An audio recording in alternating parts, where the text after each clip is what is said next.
Welcome, ladies and gentlemen, back to the boxing shop. We're here live again. My boy Ray, what's going on, man? Hey man, great week of boxing, and it lived up to it, right? Yeah, it definitely lived up to the hype. Well, I can't say the fight lived up to the hype. It wasn't the back and forth contest that we expected, but the event itself, the magnitude of it all, and then the performance from Crawford was up there, bro. Like that was amazing. Same with Yeah, Inoue. I think I think the result lived up. I mean, the fight itself maybe didn't, but the result, I think it got people Yeah, talking. It was on ESPN. It's all anyone could talk about. So I think even the result, even though it was kind of not even kind of, even though it was one sided, it lived up to everybody tuning in. yeah, without a doubt. That was like I was saying in the group chat, man. I'm a huge Errol Spence fan. Still am. Still going to support him. I'm a true fan. You know what I mean? And as hard as that was to watch, like at the same time, I couldn't help but sit there and appreciate that. Like that was fucking beautiful what he did. Like he destroyed Errol Spence, and it's the same way with Inoue. He destroyed Fulton, and Crawford clearly did a better job against his opponent than Inoue did, I think. But I mean, man, as a Yeah, boxing it's fan, crazy. Should we start off with the Inoue fight? yeah, I mean, we have so much to cover for the past week. Let's go over that because that was obviously a week ago. Yeah, I mean everybody saw it. Inoue went up in a weight class, fought the champ, probably I think the best in division. I think everyone would agree, and bro wiped him out. Right, Yeah, I don't know. Stephen Fulton maybe won 30 seconds of that fight, if that. It's like, and we talked about it last week, right? We said, hey, I have Inoue's my number one pound for pound guy. I just didn't know if he could continue. Bro, he exceeded like what I thought he could do. Um, at that point, I had him. I was like, okay, this is the number one guy, right? I said, no matter what happens Saturday, Inoue's the number one guy. yep. It was. You were right though. Fulton did not win a single. I don't even think there was a 30-second portion of the fight that he did win. Like that was dominating from Inoue. He nullified Fulton's movement. He made him hesitant. And then when he did try Bro, to, he looked like the bigger, stronger, faster guy. It was yeah, crazy. and his How was that possible, right? Like, I mean, he was boxing him. He was hitting him with whatever he wanted, and then the knockout, man. It was a jab to the body, and then before Fulton even knew what was going on, he had a right hand right on his jaw. Uh, yep, he's an all-time great. Anyway, all-time great. Like, yeah, people are throwing out, they're throwing out Tank Davis, bro. That's how good this dude Inoue's at. Inoue's, what they just fought for 122, yeah, 122. and they're throwing out Tank Davis. Oh, Tank Davis could get him. It's like, bro, that's crazy. That's you're literally just stretching at that point, just trying to find somebody. That means that they don't think anybody from 122 up to Tank's area is capable of beating them, and nobody wants to see it because they already know. And it's, I mean, Stephen, again, just like Spence, I'm a huge Stephen Fulton fan. Y'all, if you guys tune in weekly, you see me. I mean, those are my dudes. Stephen Fulton is one of my favorite fighters too. And man, anyway, just took him to school. His reflexes, like he had an answer for everything. His speed, his not just his hand speed, his foot movement, his upper body movement, head movement, like everything was on point, man. And that was a great performance from Inoue against a top level fighter too. Top level, like I said, probably the best in that division. That's who I would put as the best. Um, Nibs, he's calling himself Mr. I Told You So, bro. You could hop on and we can have that debate if you want. But yeah, thanks for joining. But yeah, in your way, man.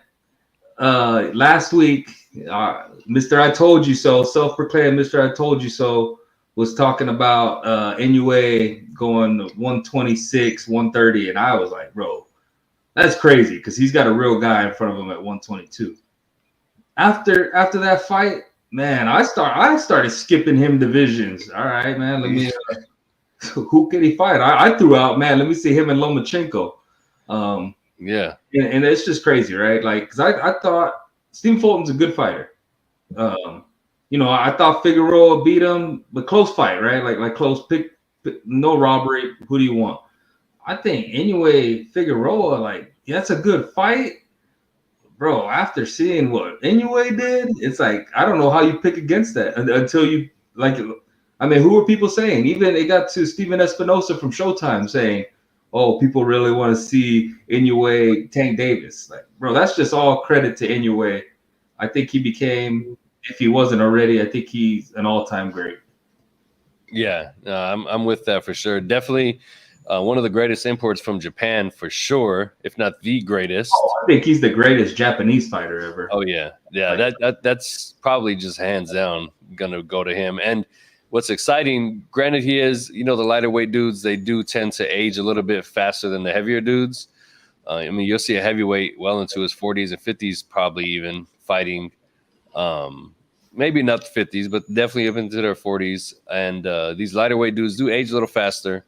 So with Inoue's age, who knows how much longer he's got, but he doesn't look like it's the end. Honestly, he looked like he's still getting better. Yeah.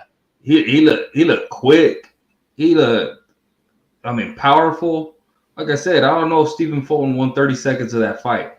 Not to take anything away from Stephen Fulton, man. I said it last week. Like, bro, he should be getting the credit for taking risks, right? Because he went over to Japan and he fought the monster. Like, and he found out that's for real. But like, props to him for taking that fight, for allowing the fight to happen, so that we could, see Inoue's greatness. Right. And he gets to fight some of these top guys, and hopefully he continues, man. He could probably stay in Japan the rest of his career if he wanted. We just kind of hope that some of these guys are willing to do what Fulton did and go over there. Or if it's a big enough fight, man, hopefully Inoue at the same time is willing to come over here stateside and show us. I'm sure with a big enough payday, they're going to bring him out here. But who is that, bro? Like, yeah, it's not going to be until 130, honestly. Right. And that's going to be, when that finally does happen, that's going to be a huge event. And he still has 126 to conquer, and he still has unfinished business at 122. He's trying to unify and become undisputed there too, which is, bro, that's easy. Yeah. Look at that, like, that's easy. Weren't they were talking about like December or something for that, if I'm not mistaken. Yeah, I didn't see a date, but hopefully it's quick. Jesus says, why do we have to thank boxers for challenging themselves? I think because so many people made money not challenging themselves. Right. And you're right. Like, why are we thanking you for something that we expect? It's because this kind of past generation, we saw, probably past maybe 30 years, 20 years, whatever. People made a lot of money and without fighting the biggest fights. So that's why we're thanking them. But yeah, hopefully it should be like, yeah, that's what you're supposed to do. But unfortunately, that's not how it has been, and that's why I'm giving them props for doing that. Right, and it's true. It's sad that we do have to thank boxers for challenging themselves, but it's become such a rare thing. We're starting to see more of it now. And everybody I talked to over the weekend, they're really excited about the future of the sport. But yeah, again, we're barely really starting to see it this year. We've seen it, Caleb Plant, David Benavidez, Tank Davis, Ryan Garcia, Devin Haney, Lomachenko, and then, now Errol Spence, Terence Crawford, Stephen Fulton, Inoue, like all these dudes they're going at it. And then even Devin Haney, big announcement in case some of y'all missed it, him and Regis Prograis this coming October, again in Vegas. So Jamal Charlo, Canelo, I don't want to say Canelo's challenging himself with that one, but Jamal is definitely taking that ball and running with it, it seems like. So, we haven't seen this in a while. That's why we get excited as boxing fans, and, they're starting to just go at it. But he is right, though, right? Like, bro, that should be what that's what sports is about. Yeah. Like, what? It's crazy, but boxing's different. Yeah. But we're like excited that they're fighting each other, when in reality, yeah, that's what you're supposed to do. But boxing's different. I mean, to I guess kind of end that segment, man. I think anyway. Let's see. As of when they fought Tuesday morning, Yeah. he was my number one pound for pound guy, and I wasn't changing that. Right? I was like, I'm not changing that. I didn't think anything would change that, but I guess we got into Saturday and there was an argument to be had. Yeah, that was the most short-lived pound for pound king run I think we've ever seen. And what's crazy is Jack. You know, we were talking about it. And I think he mentioned it on his program too. That oh shit, I lost my train of thought. I'm not gonna lie, bro. I was reading some of these comments. We were just going into Saturday, man. We're going into Saturday. Well, yeah, no. Jack's comment was that he hadn't seen a top fighter dominate another top fighter like that in so long, and it was true. But that was short lived. He's like, well, even that comment that I made was short lived because now Saturday rolls around, and what Crawford did trumps what Inoue did, and it's crazy because again. Spence is that dude, man. He's that dude. You can't convince me otherwise. And what Crawford did to him just made it look as if one of us got in a ring with him. Like it was that easy. He made Spence look like he did not belong in there. And hey, full disclosure, I've been saying Bud's not that guy for probably 5 years plus. Oh yeah, me too. I said, oh, he's over there with Top Rank for a reason, right?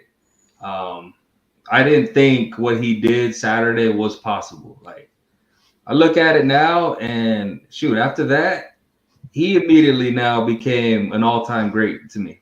And other people probably had him there already. I was sleeping on him. I thought it was matchmaking. I've called him dud in the past.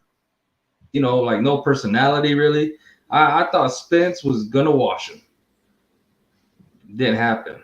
But like, can I throw my butt in there? Go ahead, bro. Something was off with Errol Spence. Hey, and I'm not saying that after the fight.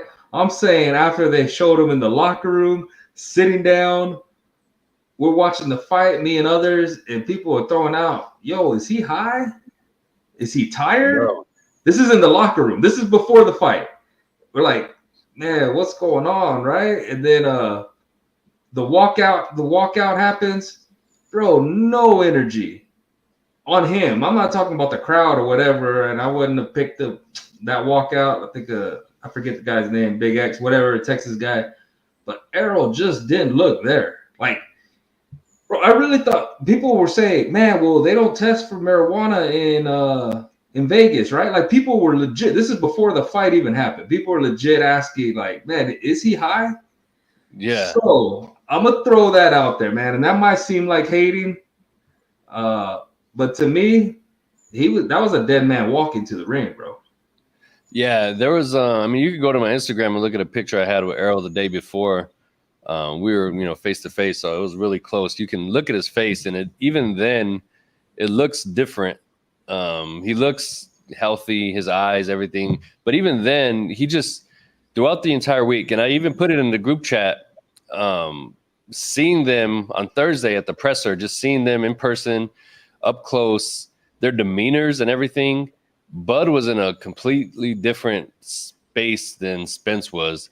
To me, it seemed like if you would have told me Spence had to do all the promotion, build up, and he did the PR work for the entire card, I would have believed it. And all Crawford had to do was train for the fight. Like, I would have believed it. He looked stressed out. He looked tired. But again, take nothing away from the performance. Even Spence, he made no excuses for it, but he didn't look like himself. No. But I want to give all that credit to Crawford. Yeah. I'm going to give him his credit, but like I am throwing that out there. Yeah. It kind of reminded me, like, as Errol's catching the beats, I was like, bro, this is Pacquiao De La Hoya. Yeah. Right? Like where we all expected. And De La Hoya was age-wise, he was past it, but I remember at the weigh-in, De La Hoya made weight, which was crazy because, he had fought already at 160 by that point. And he made weight. And then the next day, he weighed like a pound or two more. That's it. I like vividly remember him not being the bigger guy, which made me wonder, like, man, what did Errol weigh the next day? And they didn't say that, but like, did he not rehydrate correctly? Like, was he just? It really reminded me of De La Hoya, bro. They just were dead men walking into that ring and just got pieced up by great fighters, right? Crawford, I'm gonna give that to you, but that was not the Errol Spence that we've seen, right? And people say, "Oh, Bud made him look like that," but bro, when he was talking to Jim Gray, when he was tying his shoe, I was already questioning. People I were with were already questioning what's up with him. So, yeah, I mean, there's that, man. And I'm looking at the comments, and Michelle says that he was drugged, and I mean that's crazy to throw out. I'm not throwing that out there. I know she's not like making accusation, but it really looked like that, man. Yeah, and that's the thing is so many people are saying that, and I don't think they're saying that to discredit Crawford in any way at all. Because after this weekend, I'm like, yo, I will pick Crawford against damn near anybody up to heavyweight at this point. Like the way he looked was so damn dominant. You know what I mean? Like give me Crawford and better be even. Crawford's gonna body him. You know, like I'm riding that train, bro. But Spence didn't look like Spence, and that's a fact. And he didn't even before the fight. They were in the room in the ring doing their introductions, and I was just like, yo, this boy needs a nap. Like, same. He was, I was like, yo, today we're here Monday night. Errol just posted today, like he said, I'm a man. I'm not gonna make excuses. Even if I had one, you wouldn't know it. And that kind of let me know. I don't know. To me, I'm taking that as, man, something was up. Whether it was just a completely bad weight cut, similar to what De La Hoya had, like went in with nothing, or I don't know, man, or if something happened to him.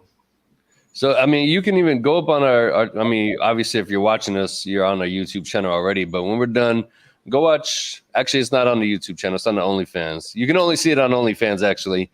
I forgot where I uploaded all that content. But, yeah, go to the OnlyFans page. It's the only place you'll see it. I'm not going to upload it to YouTube or Instagram. You have to go to OnlyFans. For this, Terence Crawford came and talked to us. One of the reporters asked him, what do you think about Errol Spence's speech? He seems a little slow. He doesn't seem like himself out there. And Terence, I mean, he replied, he's like, I can't say anything to it, but Errol's just a laid back guy. That's just kind of how he talks. So even right then, that was there Thursday. Already talks of something was little.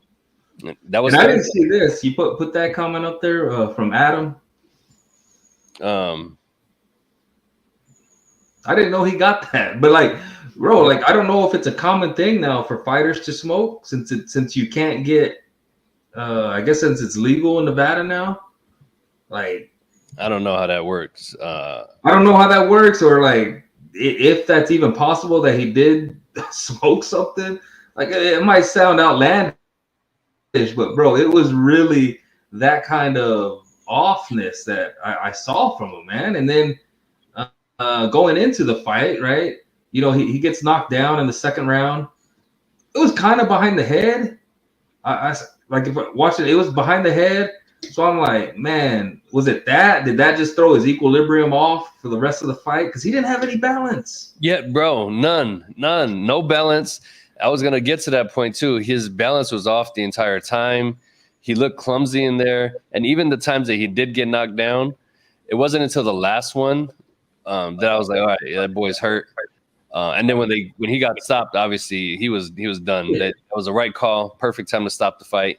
But he never truly appeared like hurt, wobbled from them knockdowns or anything like that. But bro, he missed so many punches. Right. And not even it's hard, bro, right? Like, because I want to give Terence, and I'm going to get to there. I want to give him his props because what he did, let's just say on paper, what he did, something special that makes him an all-time great. So, yeah. In the fight, bro, I know Spence mentioned his timing was off. Bro, something was off because he was like punching behind Crawford, like he was missing behind his shoulders, like he was off, man. I don't know. It wasn't Errol Spence, and I hope one day they make a documentary.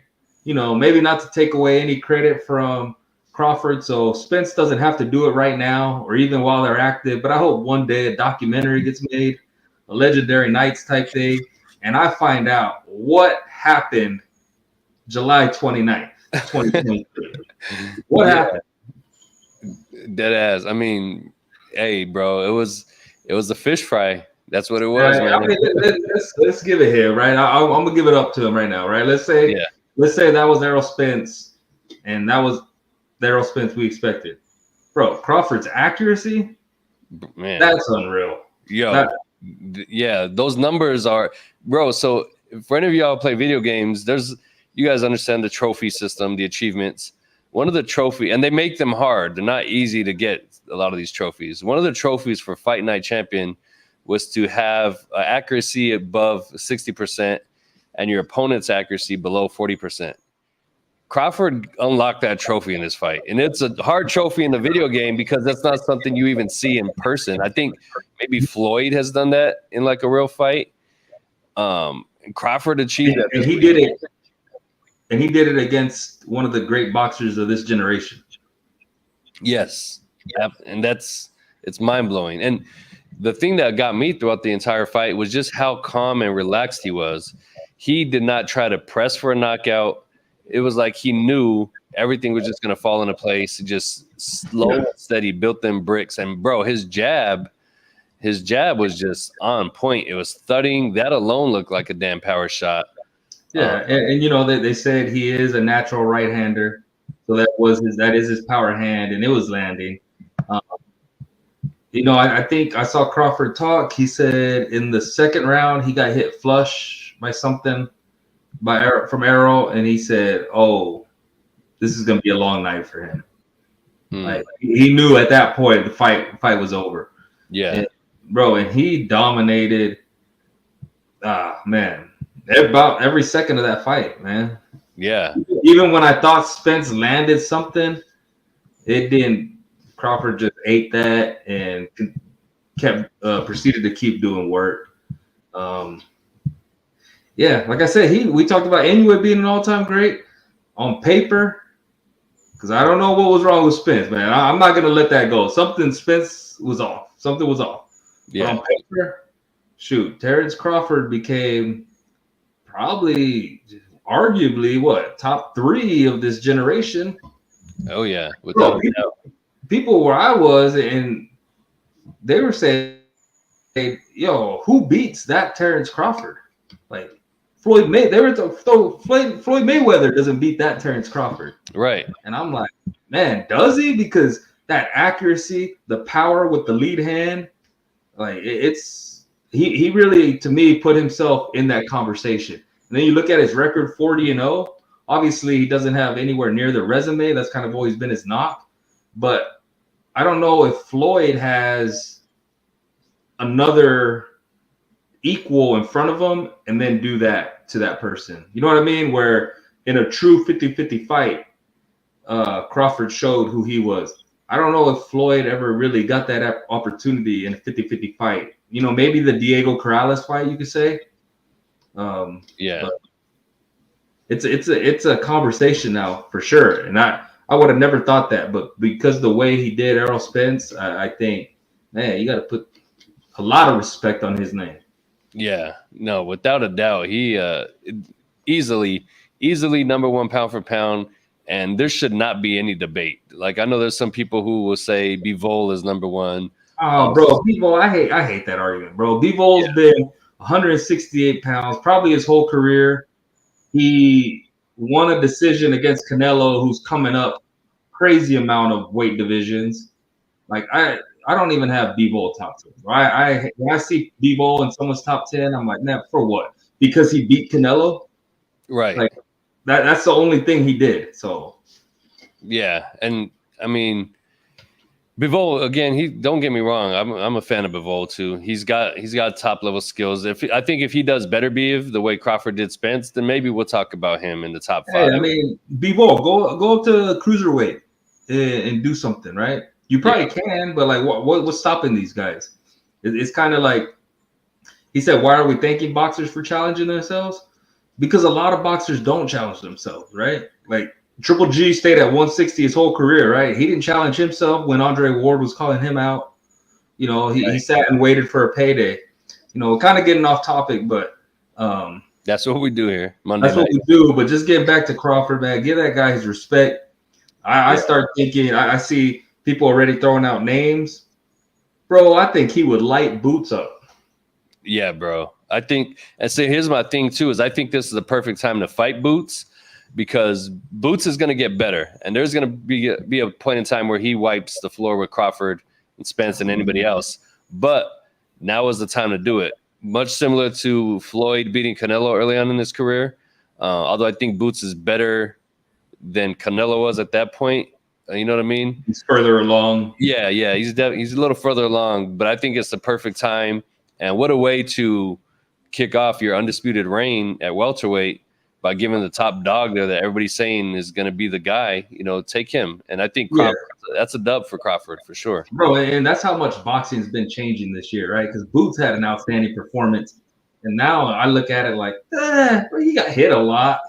Like, he had a guy that was just right in front of him. Bro, Crawford would not stand just right in front of him. Not that he's going to run, but he boxes, right? He's in, angle, pivot. He was getting around Spence, coming this way, hitting him. I think Boots just gets hit way too much and really can't maybe cut the ring off. We saw him against kind of a moving guy, and that's when he didn't look great. He looked great against Villa, but come on, Villa was walking straight forward, head not moving. That was set up to look good. He did his thing. Crawford is a whole different animal, bro. Yeah. I mean, look, Errol Spence did not have 3 title belts for no reason. And he didn't pick them up by taking them from one guy. He took the champion's title each time. He took each dude's title belt. Spence is that dude, man. And look, man, on this show, I'm going back and forth because that's why that wasn't Errol Spence in there. Yeah, and again, I mean, we go back to how he looked before the fight and during the fight, after the fight, all of that, compared to how he's looked before, how he sounded, his body movement, and all that. It could all just be the beatdown from Crawford. And again, we're not taking anything away from Bud's performance, but everybody can look at that and say, yo, that definitely wasn't him in there. For that reason alone, I definitely want to see how the rematch goes. If it happens, another part of me was like, yo, you don't, like, bro, no, like, if you're my homeboy, like, nah, you maybe you don't need that rematch. Hey, man, I want to know the excuse. Like, a lot of times we say we don't want to hear excuses. I respect it, Errol. I respect it. You're giving him, hey, let him get his shine. Yeah. I need to know the excuse, bro, because something wasn't right. So, yeah, 154, in the way Errol was so like, hey, no, let's run it back. If they do it at 154, I want to see it. At the same time, you know, Stephen A. Smith said Errol should think about retirement. And I saw kind of all boxing fans kind of get worked up about that. He doesn't know anything about boxing. This is one loss. I understand Stephen A. in this spot. Because if you were at your best and that's how Crawford did you, bro, you're done. There's no need. You go up to 154, and if your punch resistance is that low, the way it was, then retire, right? Yeah. So Stephen A, I'll rock with him on that, man. If that was Errol Spence at his best and that's what happened, it's not going to be good for him at 147. It's not going to be good for him at 154. But I don't think that was Errol Spence. Something was off. Yeah. I want to see that rematch. We got Nibs joining in. Mr. I Told You So, looking like he's fresh out the pen. Let me see the number on the back of that. What's your inmate number, bro? I didn't know Nike was sponsoring the jail jumpsuits now, man. I can't give you the number. That's how I get my commissary, bro. I can't, you know what I'm saying? I can't give it out, bro. Yeah, man. That's the phone call. Hey, throw Bean's comment on there, man. That's my favorite right now. Yeah, that's just funny as fuck. It's true, man. And it's crazy because like the whole world, well, the boxing world was buzzing about Inoue's performance, and then again, it's spectacular. Stephen Fulton. It really sucks because I'm a huge Fulton and Spence fan, was a hard week for me. As a You know who was a good week for? Nibs. Stephen Fulton. Oh, why? Because everybody After he lost and Crawford did his thing, bro, everybody forgot about Stephen Fulton. Yeah, nobody's worried about that loss no more. Everything came down on Arrow, man. All the memes, all the comments. Yeah. So he kind of lucked out on that. But go ahead, give it to us, Nibs. Why was Errol Spence not himself, man? People are saying he was drugged. You know, I know you know he didn't look like himself. What was up? Yeah, man. I mean, you know, we said, you know, I said it in the chat as well as, you know, as you guys did. Like, you know, when they were doing their interviews before the fight even started, like he was wrapping his gloves up or he was tying his shoes or something. Tying his shoes. Yeah, he was in the back in the room. I was like, yo, why does dude look like he's high as fuck or he's off? Like something's off with him, you know what I'm saying? But then I was like, kind of like, well, yeah, but that's kind of Arrow though. Like sometimes he be off, but then he'll go out there and whoop somebody ass. So I was like, well, maybe it's just his process. And then what got me is when after the ring walks and they're standing in the ring, right? And they're doing the announcements and they pan over to him, I'm like, he still looks fucking high as shit. You know what I mean? Like, yes. Like, you know what I'm saying? Like whatever it was, he took that edible must have been a motherfucker because he looked like he was getting ready to like just pass the fuck out. And then, you know, he got in there and got mollywopped, bro. I wasn't expecting that big of an ass whooping, but I didn't think he had a chance against Crawford, bro. I've been saying it for the longest. And it was when we did the James Toney interview, and I asked him directly. I said, "Hey, if Crawford and Spence fought," and he told me straight up and down like 6 o'clock. He said Bud wipes the floor with him. I thought he was crazy, but then I started looking into it, and I said, well, Spence does one thing really, really, really good. You know what I'm saying? And he's whooping everybody's ass with it in his division. Bud can do everything really, really, really good. You know what I'm saying? And that always wins, bro. When you can do everything better than the person you're fighting, I mean, shit, we saw what happened, bro. And you know, and this is where, man, Nibs, I'm back and forth on this show, right? Because this is where I go to give Crawford and Bomac, bro. I've said Bomac. We've hated on all that, right? Like just as fans, right? Like, you know, you rock with this team, rock with that fight. But when I hear them talk about it, right, and I hear Crawford talk about, man, we had to take away his jab. We went with the power jab. Like that's something they worked on. I saw him say, you know, usually I just flick it, but we knew Arrow was so durable, I had to hit him with power. And I'm like, damn, bro, like they set this up. They knew what they were doing. Bomac looked like a genius. So even if Spence was off, like I said, I want that excuse. I want to know what it was. Something wasn't right. But you can't take away what these guys did, Bomac and Crawford, because they had a job. They attacked that job, and they did the job better than I ever could have imagined. I was in disbelief. Even a week later, bro, I see these memes, and I'm like, bro, how did that happen? And it's something they trained for, right? And when you see them training and you see them talking, man, you got to respect it because it went like they were saying it was going to go. It went like they trained for it to go. If you're building a boxer, right, and we talk about this all the time, right? Pound for pounds are the reason these guys are pound for pound is because it translates every time they move up. You know, the Pacquiaos, the Floyds, the Inoues, right? It's really hard to put heavyweights on the pound for pound list because they're at one spot, right? We haven't seen them do it against other people with different kind of skill sets. Roy Joneses of the world. You know what I'm saying? These dudes move up and they make other people in other weight classes look silly. You know what I mean? But every time he moves up, bro, it's the same story. And I think that's kind of people kind of get low, like, oh, well, maybe he's facing easier competition. Nah, he's just whooping everybody's ass. He's that good. You know what I mean? And I think it took him fighting a dude like Spence and doing what he did to Spence on Saturday night, where people were finally like, well, shit, maybe he's been that dude this whole time. We just been sleeping on it. And, that's me. Like I said, bro, that was me. I thought top ranked matchmaking, you know, all this. I didn't think Bud could do that. He did it, bro. And you gotta love, it's kind of cliche now. It's like, oh, he's mean. But bro, you gotta love that in a fighter. When he has Spence getting up in the corner and this dude's telling Jermell Charlo, you're next. Like I fully believe him. Like he's looking at Charlo like you're next. And bro, shout out to Charlo. That dude looked so sad the whole fight, bro.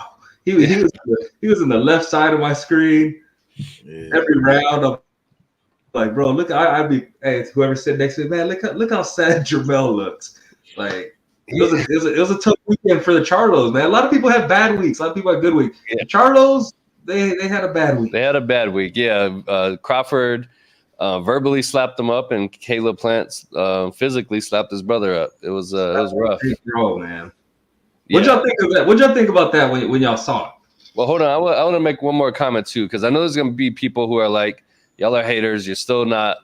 You're giving Bud his flowers, but you're still taking it away by talking about Spence not being himself. Look, I'm gonna say this: Inoue and Crawford both dominated top level fighters, but nobody was saying that wasn't Stephen Fulton Jr. in there, because that was. We could see that. We can see that he couldn't implement his game plan properly. We can see that was Fulton, but Inoue was just on a different level that night. Bud was also on a different level, but that wasn't Spence.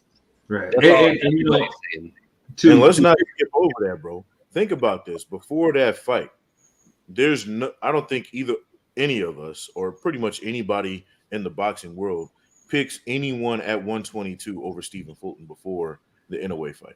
Right. You know what I'm saying? You're picking Stephen Fulton every time you're betting a house. You feel me? Yeah. That's how impressive what Inoue did.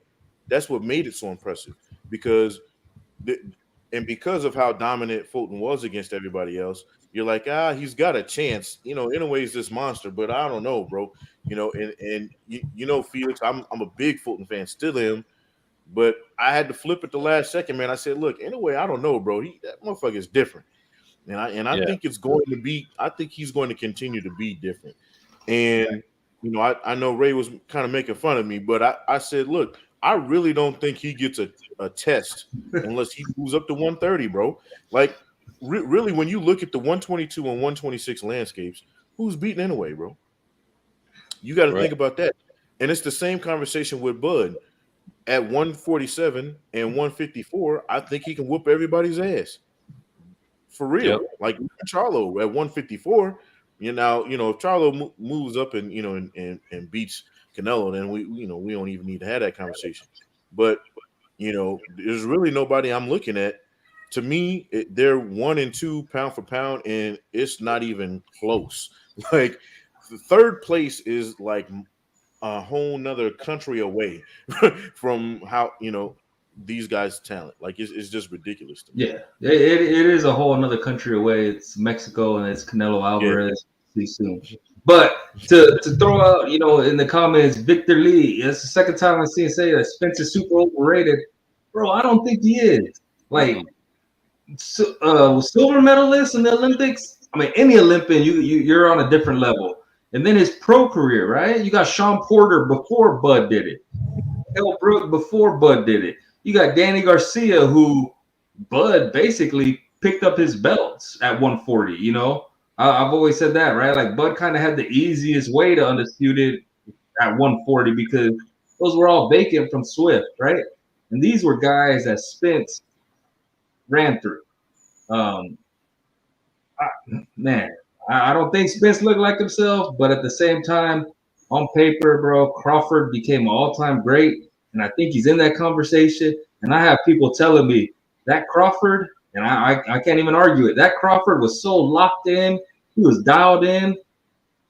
I don't know if Floyd Mayweather beats him at 147. Like, that's how good Crawford looked, bro. The accuracy, the angles, like, how does Floyd beat that, right? That'd be a fight, kind of, we talk about mythical matchups. That's kind of the ones like, yeah, you think Floyd would figure it out because he's that great. But on the other end, Crawford figures you out too. So like that's just one of those ones. That Crawford that we saw fight Saturday, him against any welterweight in history, I think that's a toss-up. That's how good he looked. And not only does he figure you out, he gets in there immediately And as the fight goes on, he just steps that same game plan up more and more and more. And I think Crawford and Floyd would be the first 4 rounds of Floyd and Zab. I think you would have probably seen a little bit of a frustrated Floyd. It probably would have got competitive, but I think Crawford would have turned it up and really got in. And then, you know, like wow, let's talk about Crawford in mythical matchups now. And I'm saying, you're saying, oh, yeah, Floyd will figure it out. Well, hold on. Now Crawford could go right-handed. Right. Orthodox, and he's just as good, right? He's naturally right-handed. Yeah. So that's one of those fights, like, man, as Tanib says, like, who beats him? You know, we thought maybe Boots Ennis beats these guys. Maybe Boots Ennis is the best 147 in the world. You know, on that weekend, we were talking about when Boots and Virgil were supposed to fight on that same weekend. You know, maybe the best welterweight fights this weekend. I don't think that's a question now. I think Bud's here and Boots, bro. You got to show me more. I seen Keith Thurman saying he wants smoke. Keith Thurman seems to want smoke with everybody this weekend. From Carissa Shields to everybody else. Food for Bud at this point, bro. Man, yeah. And bro, honestly, like, man, maybe Thurman Bud is a good, just because, you know, Keith could kind of move. You know, now I'm thinking if you're straight up with him, the way kind of Spence is, kind of walk you down, break you down, bro, I don't think he's too good of a boxer, and I don't think that's what makes it that hard. It's that, bro, he also hits harder than everybody.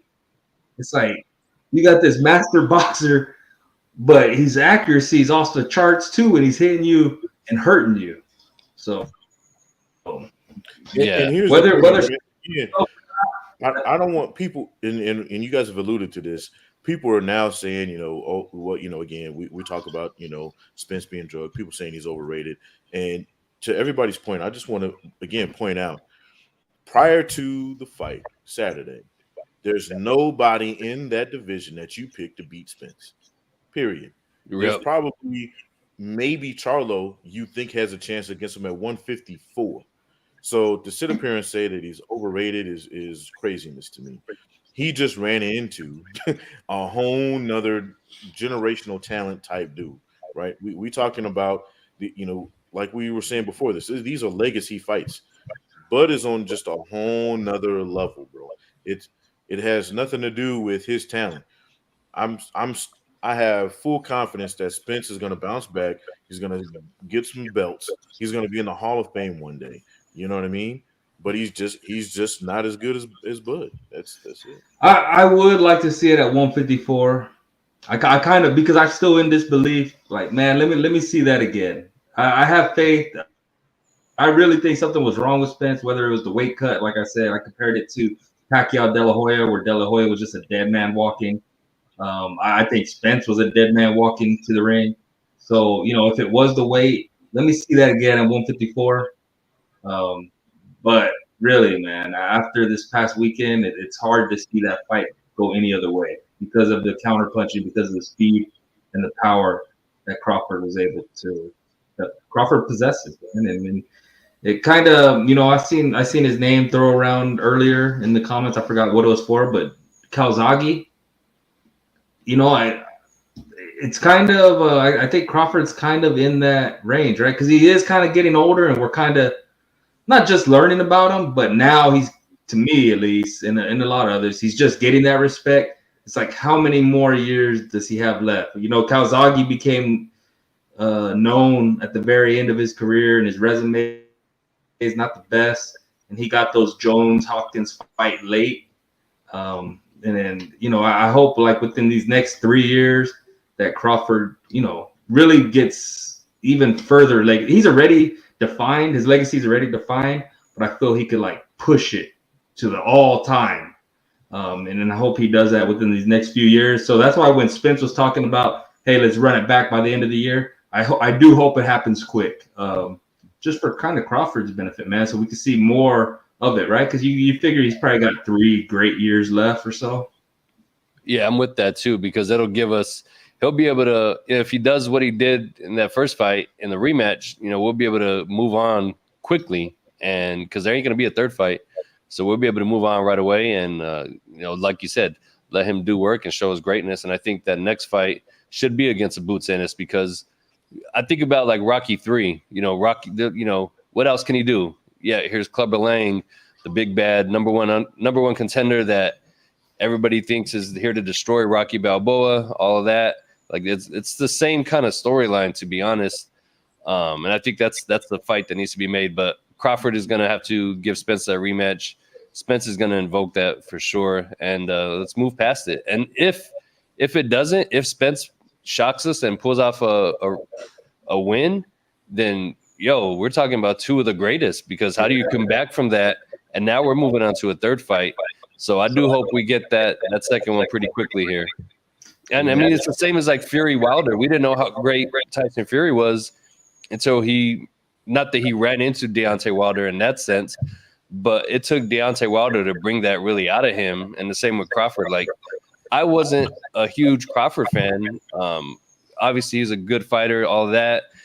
I still think his resume before Spence was still subpar. You know what I mean? His performances were just there. They weren't mind-blowing. Nothing that I would be like, yo, this is that dude.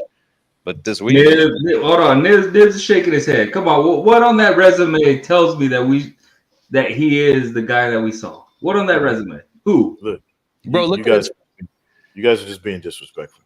First off, look, if you legitimately put their resumes next to each other, Spence and Bud's is way better, bro. And I know people think I'm crazy for saying that. Just look at the names, bro, and then you know what I mean. I'm trying to tell you. Tell me who's better than Danny Garcia on Bud's resume? I don't know if there's anybody better than Danny Garcia on there, but to say that, okay, Spence has what, 3-4 really good dudes on his resume. Everybody else is meh.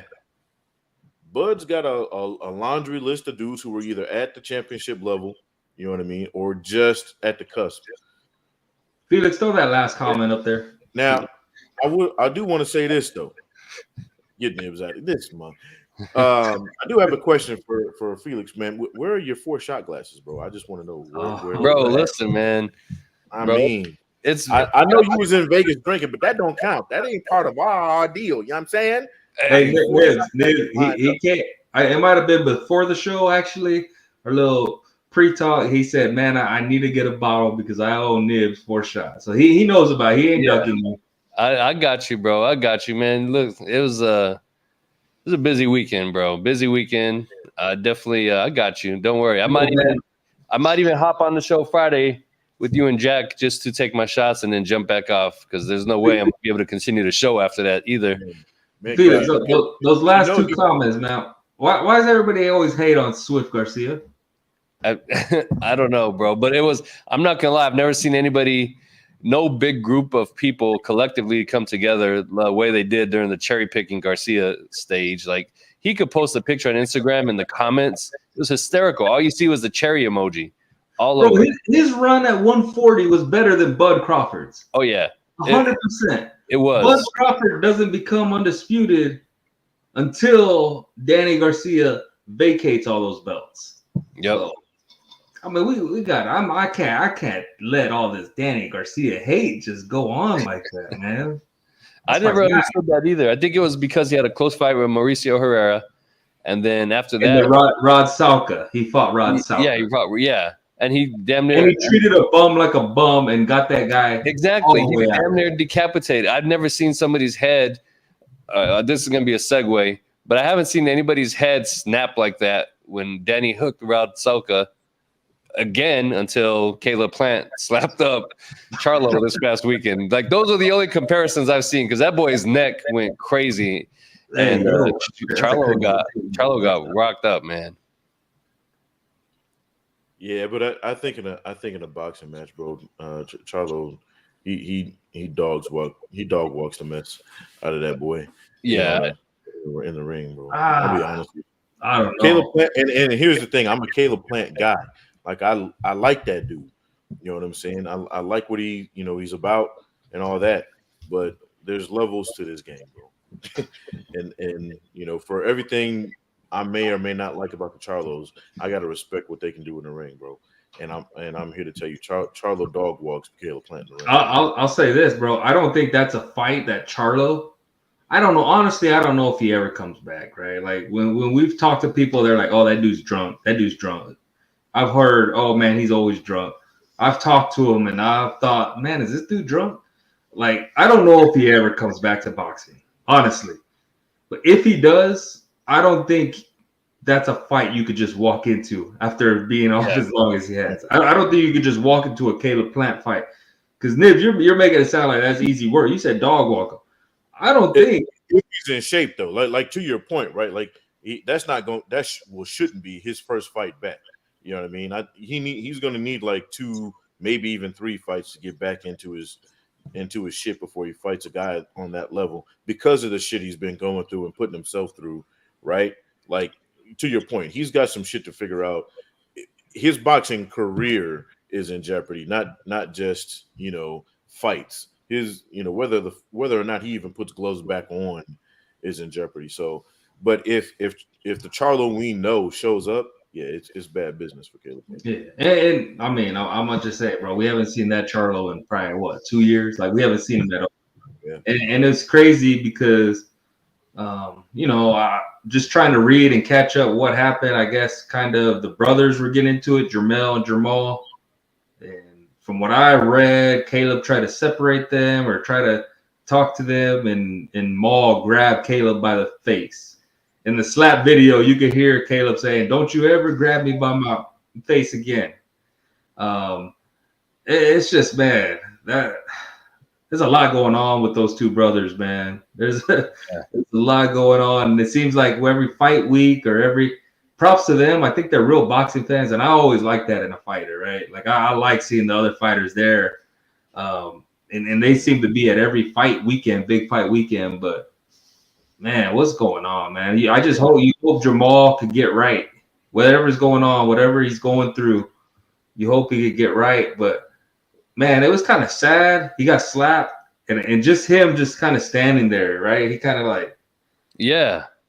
Bro. He wasn't hurt or anything, and he was definitely. I mean, he took a little step back because his foot, catch his footing or whatever. Caleb Plant hit him with that Joe Frazier left hook and shit. But yeah, he gave drunk. Like his reaction gave like, I'm a drunk dude. Like what just happened? Holy shit. Like I think any other, especially a fighter, their reaction is going to be punch back immediately. I mean, I think about when he tried that with Canelo. Canelo went at him immediately.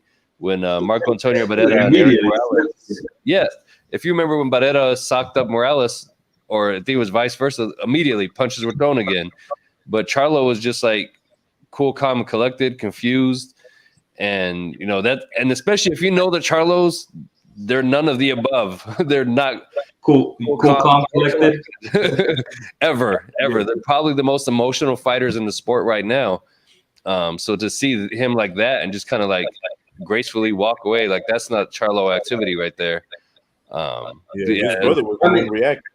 His brother wasn't even one reacting to the hit. He was kind of just walking like a zombie. I will say this, man. Mental health issues are real, bro. If you're going through some shit, figure it out. Get somebody to talk to. I don't. We don't play around with that. And I think Charlo is, whatever he's going through is weighing on him super heavy.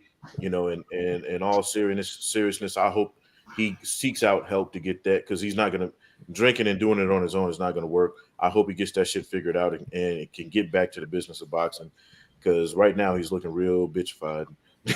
So bro, come on, man. What's up with this whole crew? He was there with this whole crew, not one person who kind of rushes Plant. Like, shout out to Plant, bro. Plant was there. I think I saw Jordan, his wife, with them. Yeah, but Plant was there by himself, bro. Walked up, slapped this dude, and the whole kind of crew just froze. I'm like, right, y'all can't let your guy just get slapped up like that, man. Like, that was wild. I haven't seen. But man, also, if Caleb Plant comes up to you and you aren't on the best terms, man, you might be having to swing first, right? Because he slapped Jose Benavidez Jr. There's that gym video of that. He tried to slap Canelo. Now he's slapping Maul. I'm like, bro, if you have beef with Caleb Plant and he comes up to you, hey, you better be ready. That's just a heads up. I think we need to change his nickname from Sweet Hands to Baby Powder Hands because that boy be on it, man. Like dead ass. That slap was clean. Yeah, it was. And he like had the fist, and at the last second, he's like, nope. Hit him with that Rick James. Oh, yeah, perfect technique, right? He left out, pivoted, all that. It was crazy, bro. When you see that, and from like two professional fighters, someone said they watched it 20 times. Hey, I'm right with you. I started watching what every other person in the video was doing. What were they doing? Yeah, and that it was. I mean, again, it was one of those things where it was like, just like you said, perfect technique. It reminded me of Ali Frazier won that knockdown in the 15th round, like that Frazier left hook. That was like the same thing. I did see a video. I said Caleb slapping people. I did see a video interview with Derek James and Radio Raheem, I believe. Oh yeah, I saw that too. And even Derek James, trainer of Jermel, he said it was probably justified. So yeah, that's that. You got to be careful what you're doing, man. Not everybody's just gonna back down or whatever. And Caleb, obviously, whether he's by himself, I don't even know. I've never even seen him with other people. But even if the dude's by himself, he's not gonna let you just do whatever you want to him. Nah, he about that business. I mean, that slap looked like what he caught Darrell with. You know what I'm saying? And right. And luckily for Charlo, I guess he got a chin and just kept going. But he was drunk as shit, like you said, Felix. But it's one of those things. You got to have some pretty hefty balls on you to walk up Dolo in the Charlo camp slapping folks. Like, right. You know what I mean? Like that gets most motherfuckers killed. So that lets you know he bought that business. He ain't nobody's bitch. So I appreciate that activity too. Like, you know what I mean? Like, I think we all fuck with that too, because that lets us know that Caleb, just like you said, he's about his business and he's not a punk out there. Like, he's real about his shit. Nah, you might be able to beat him in the boxing ring, but on them streets, he don't seem to be playing any games. I mean, even in the boxing ring, he kind of seems like, man, he's gonna stand on his. Like, yeah, he'll take his beat. Again, we saw that with David Benavidez, right? He took a beat down. He never quit. And that was like one of them things too. Like, it was very, now when you kind of look at the character of Caleb Plant too, like, that was like one, and then the beef that them two had, David and Caleb, like that was like one of them. Like, they shook hands, they had respect after that because David handled him and Caleb didn't go nowhere. He stood his ground. He did what he did. He came up on a losing end, but it was respect, nothing but respect at the end of that. And the beef was squashed. Like, that's that old school. Like, we're gonna square off in the street, and at the end of the day, we're gonna shake hands and be good after that.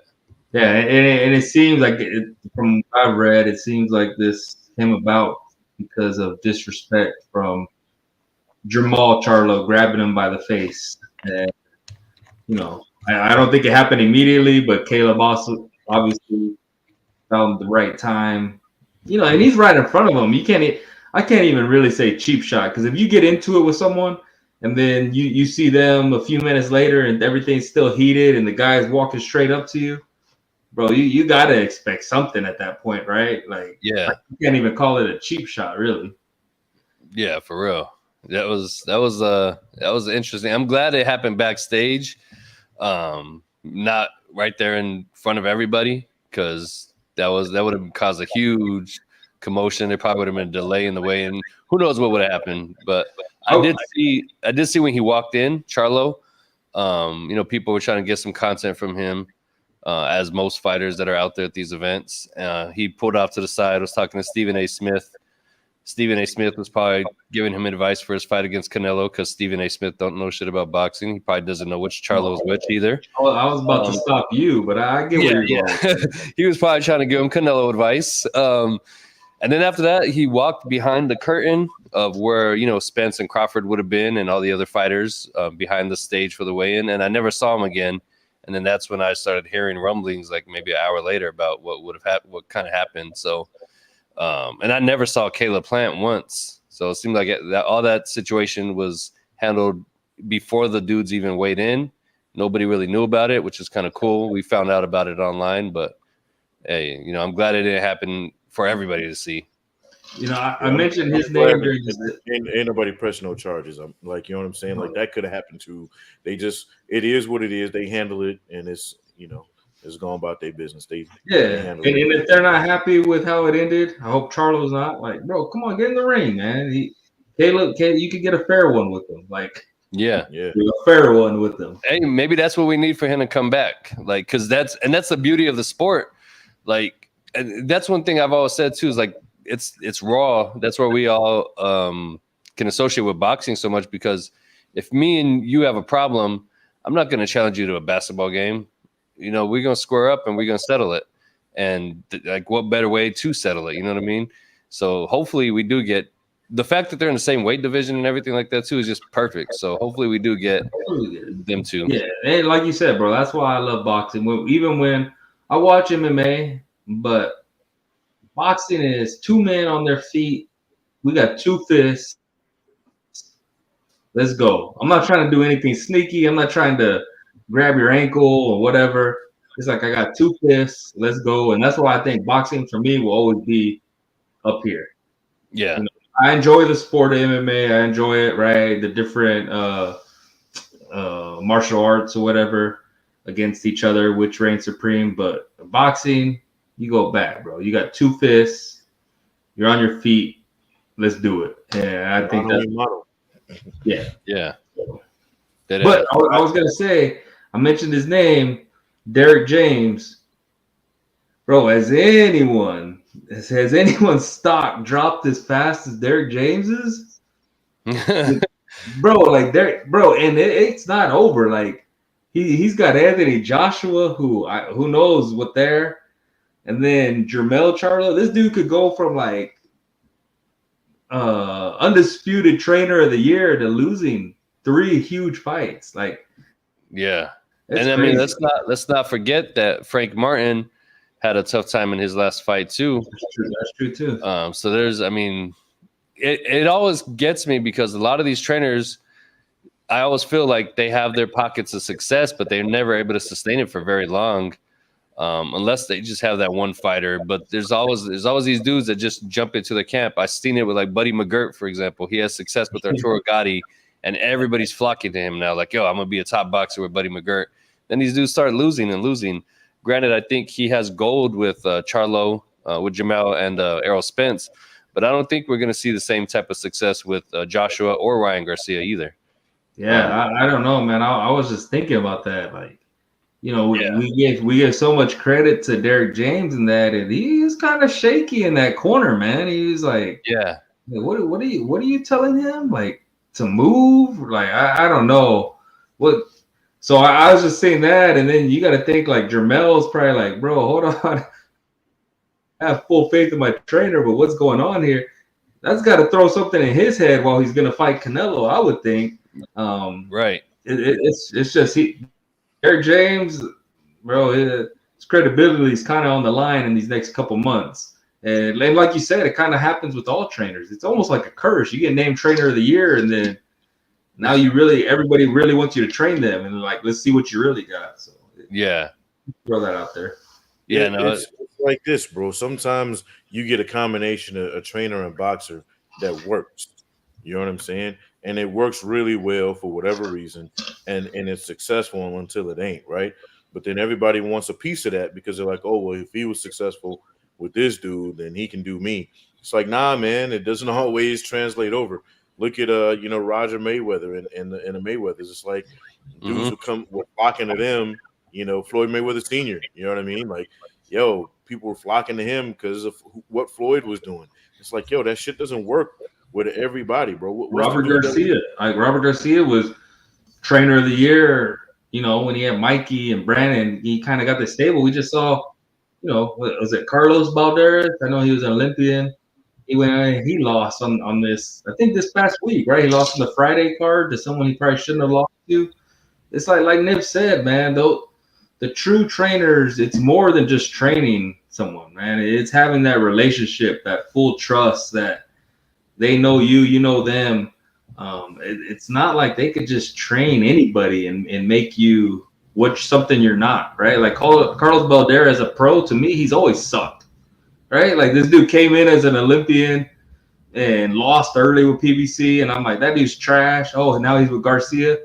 No, you can't. I mean, you can't turn trash to a diamond like that. That dude still sucks and lost.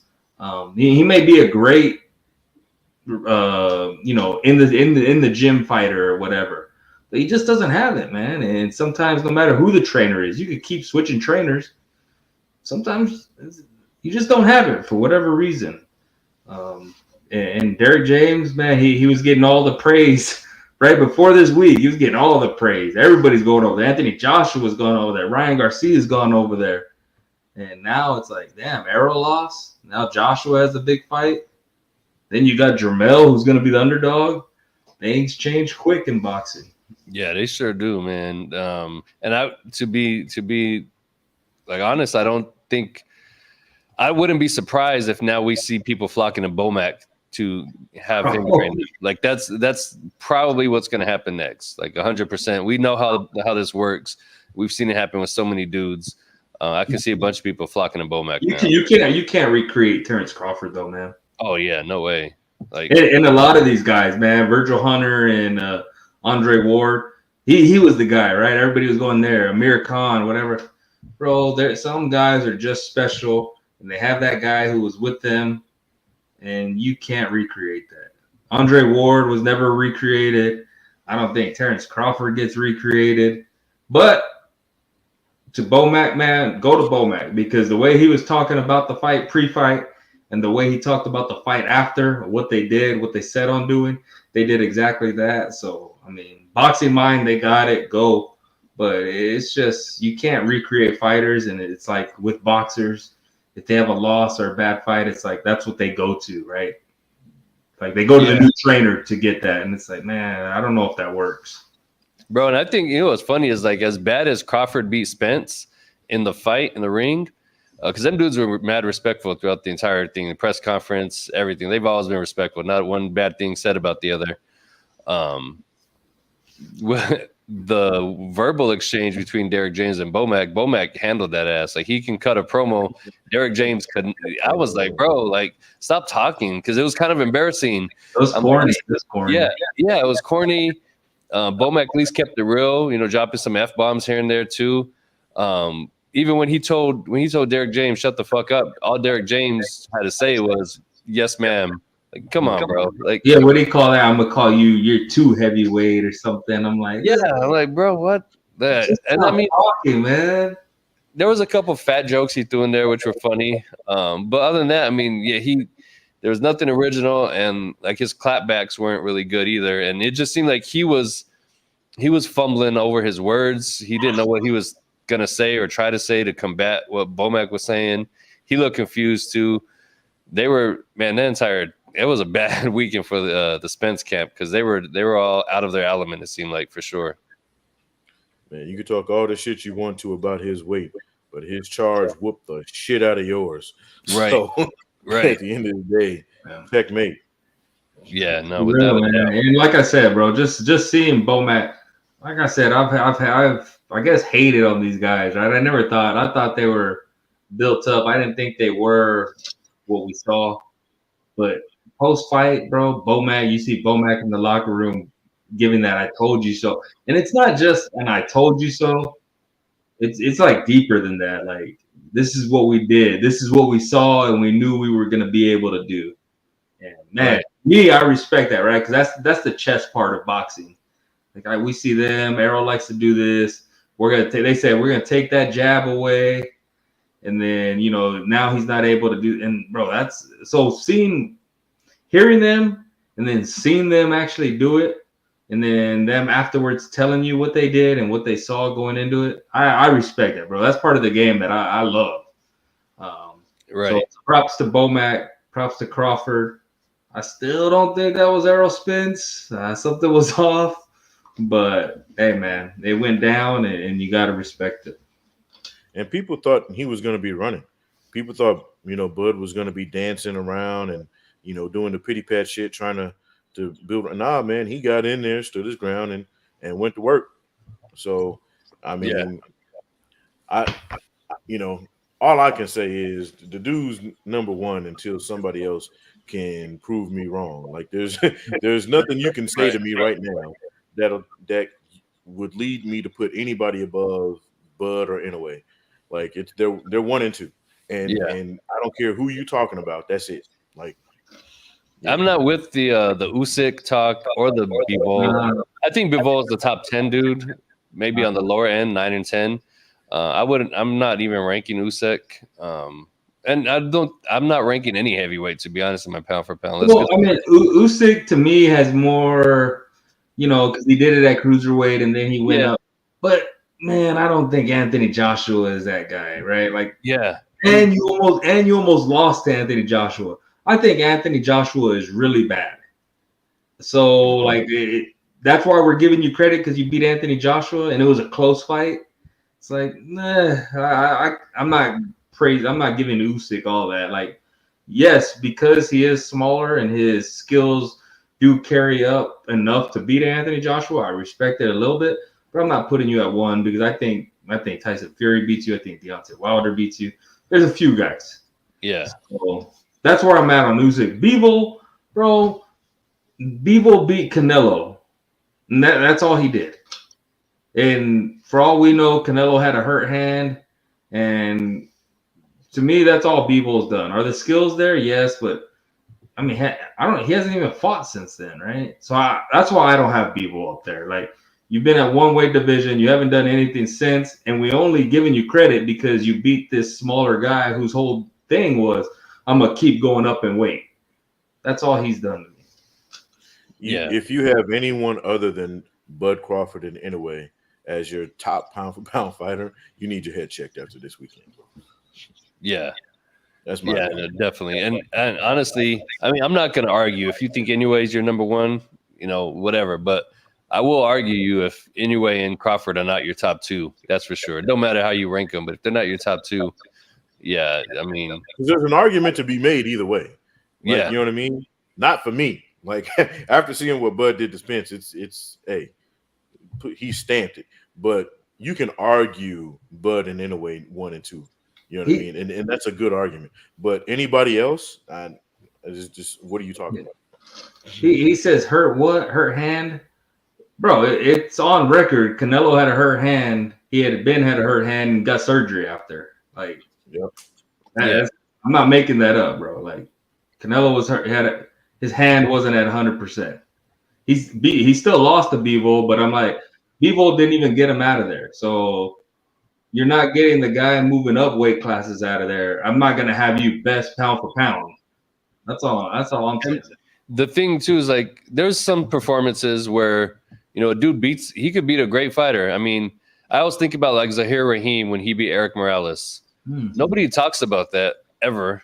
Like, people forget that. Even when I bring it up, people are like, "Oh shit, I forgot about that fight." Zahir Rahim put on a boxing clinic, but he would just had that style that is going to give Eric Morales fits. Bivol has a style that would beat Canelo probably on any night. And it's not like he did to Canelo what Crawford did to Spence. He skated by. He did what he had to do to win. It wasn't – I'm not going to say it wasn't impressive because it was. You can't do that. Like, nobody can do that to Canelo like on a regular basis. But it wasn't like impressive to where it's like one of those performances where we're still going to be talking about. We're going to talk about Crawford Spence for many, many years, like probably throughout the rest of the course of history. It's going to take a generation for us to forget about this fight. And here's the thing. People are going to be talking about Canelo for years to come. People are going to forget about Bivol. Exactly. And most people probably already have. Just like Zahir Rahim, like nobody's going to know about that fight. You know what I mean? But because what did they do after, right? Like, Eric Morales just kept fighting, right? He took that loss and kept it moving, bro. Up late in his career, he gave Danny Garcia a great fight. That might have been like his last great stand. He ended up getting knocked out after, but bro, he kept going, right? And Canelo, he's keeping going. It's like Bivol wanted to, I don't know, like use the Canelo fight as his leverage. It's like, bro, it's not really there. He hasn't. Yeah, he hasn't. He hasn't done anything since. And I know there's a lot of talk about, the Russian stuff, WBC. Like, there's a lot of things, but from what I hear, Bivol never really truly attempted to have a fight with Beterbiev. And I mean, I have a pretty reliable source that told me that. So it could be true. We'll see. Hopefully that fight does get made because that's the fight there for them two, at least.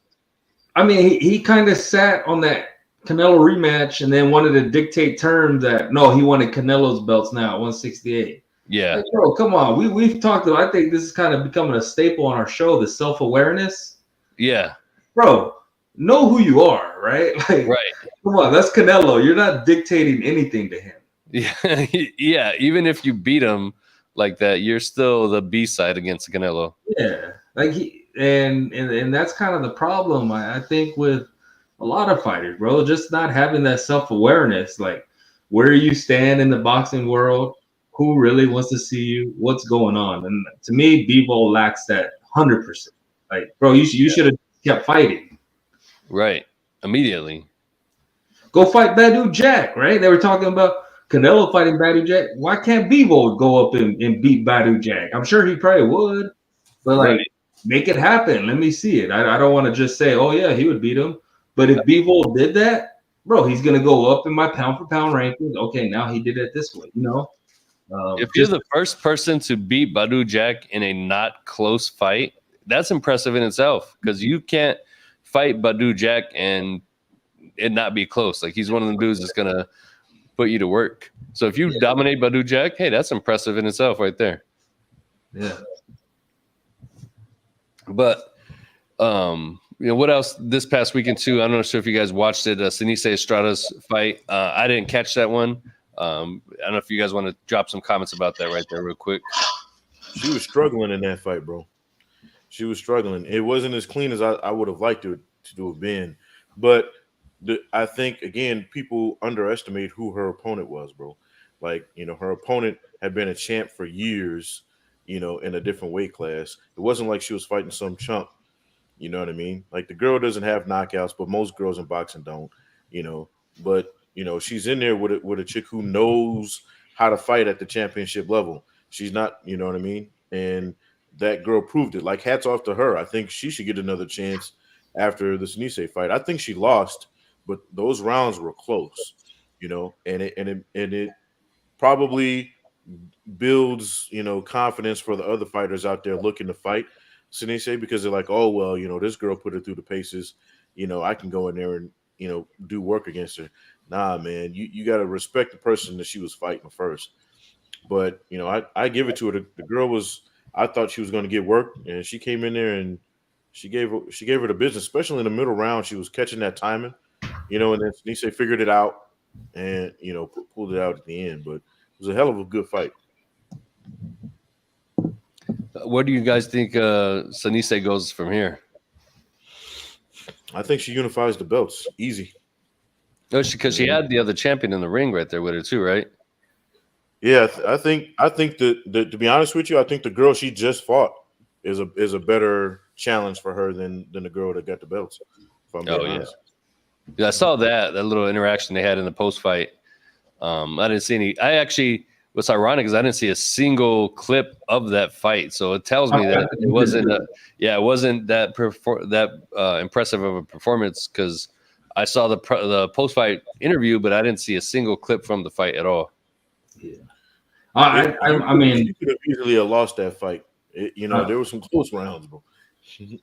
I'm gonna try to be real, right? Like, I think Sinise has everything to kind of transcend into outside of boxing, into a larger crowd, but I don't really care to see her fight yet, man. Like, she's gonna probably have to fight someone that I also care about. I think that's the way it is with women. Like, really got to have two names fight for me to care.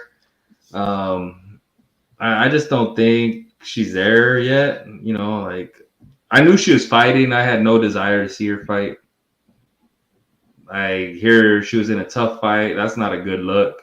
But hopefully she unifies or whatever she's trying to do. She gave a kind of good promo after. I did see that where she was like, oh, she'll fight whoever Golden Boy has or whatever because she's with them. I think she's a star. right? Like you see her in different ads or different companies kind of branded up, teamed up with her. For me, she just hasn't done enough in the boxing world where I'm like, I need to see her fight. That's just me.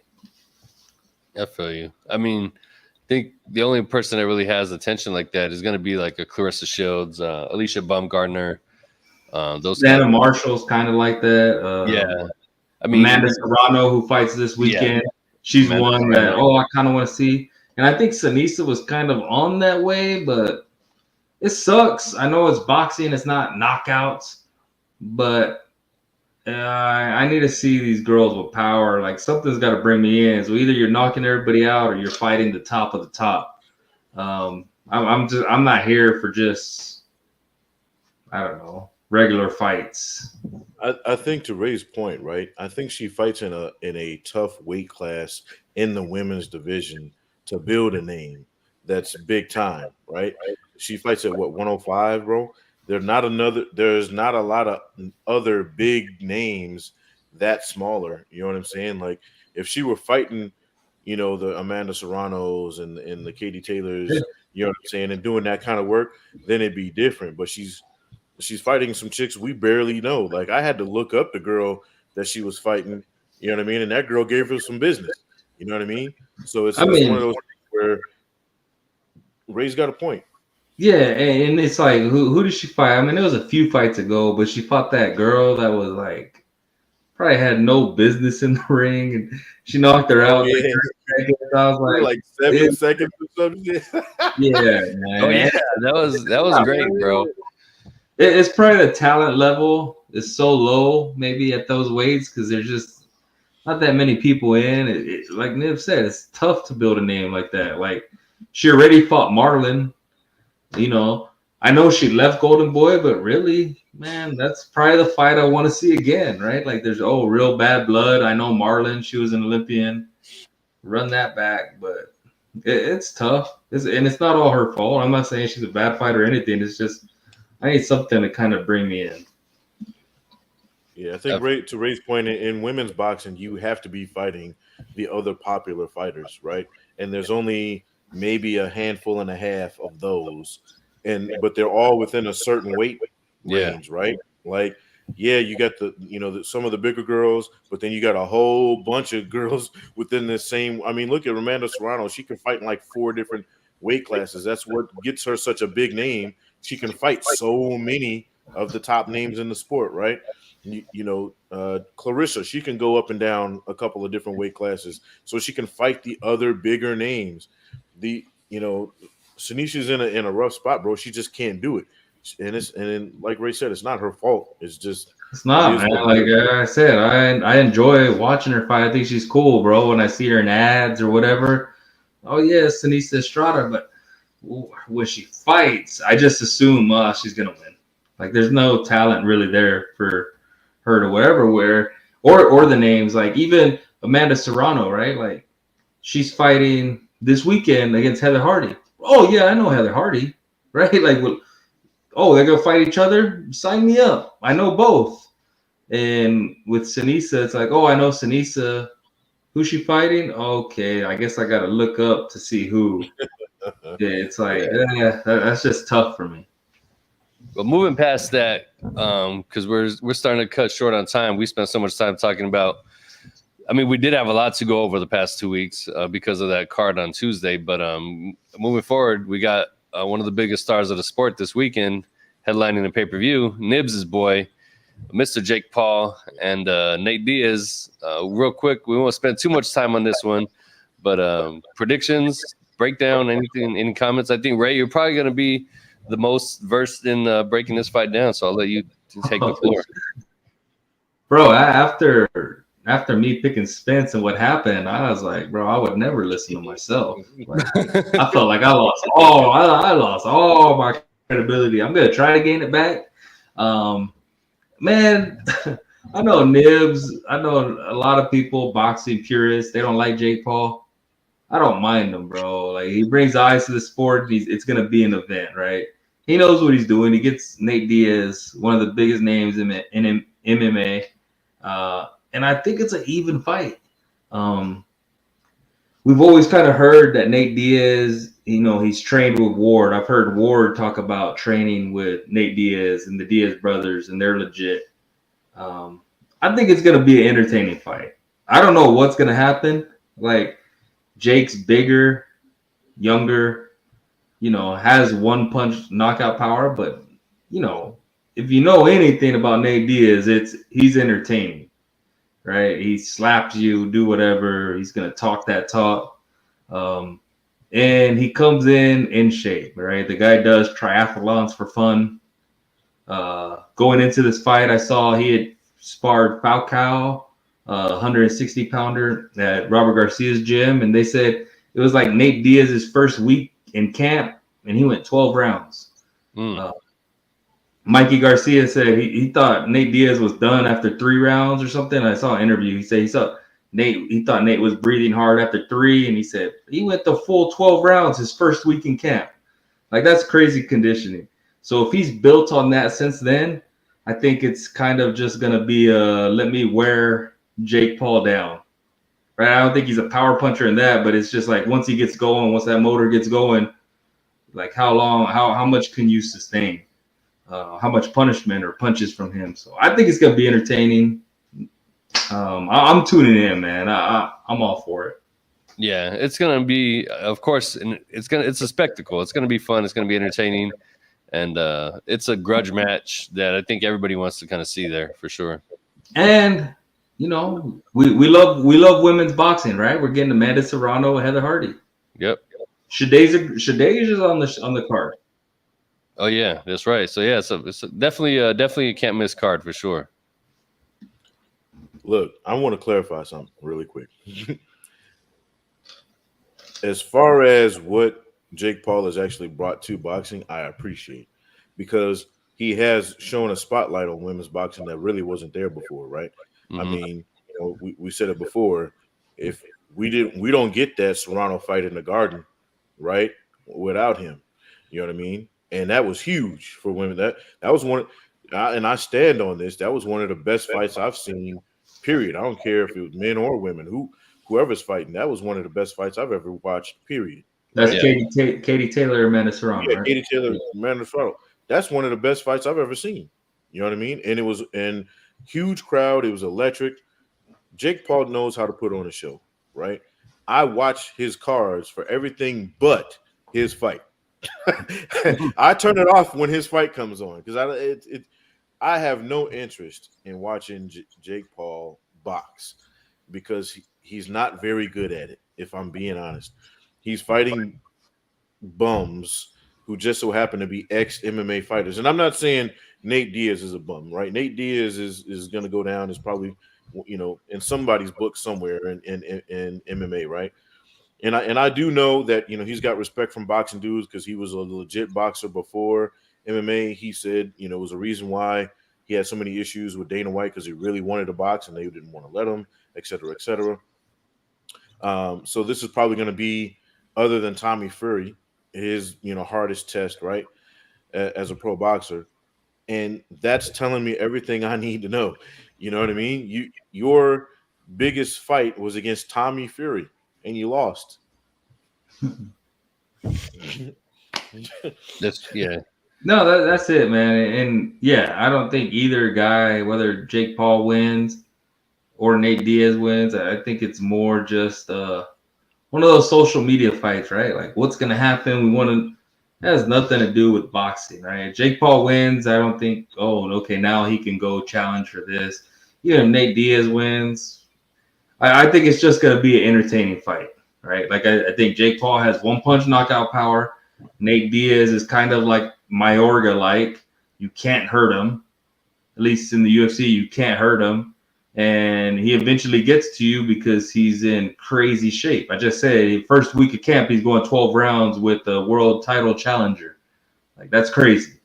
Right. How does that translate with, smaller gloves and guy that's bigger than him that hits hard? I don't know, but I'm going to tune in because I like fights, right? We talked about Caleb Plant. I think Nate Diaz is kind of in that too. Like, whether it's him by himself or whatever, he's going to go for it. But I think the real boxers on this card are, Serrano has a future world championship aspirations. More. She's already done that, but that, and then Shadeja Green, I think she's on there and she's being showcased to, probably over 1 million people are going to watch this easily.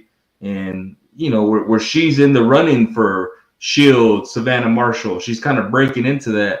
If she gets a knockout on this type of card, bro, there's a whole group of people that are going to think that's the baddest female on the planet. And she might be.